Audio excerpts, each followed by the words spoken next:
Hi everyone! For today's recipe tayo ay magluluto ng masarap na ulam at ito yung chicken breast with mushrooms. Bali yung chicken breast, hinati ko lang po yan tapos nilagyan ko po ito ng black pepper at saka konting asin.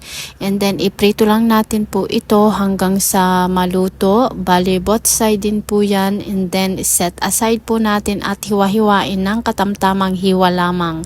And then maggisa tayo ng bawang, luya, sibuyas. Tapos ilagay natin yung ating mushrooms. Bali lutuin lang ito saglit kasi madali lang naman itong maluto.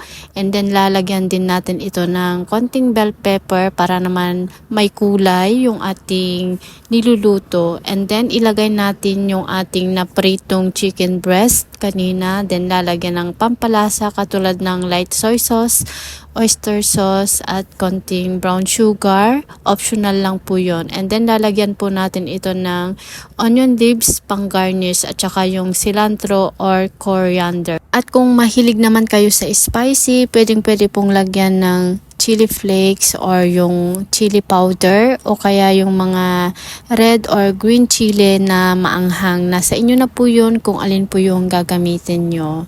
So, tapos na. Ito na yung ating finished product. So, paano ba yan? Hanggang sa muli!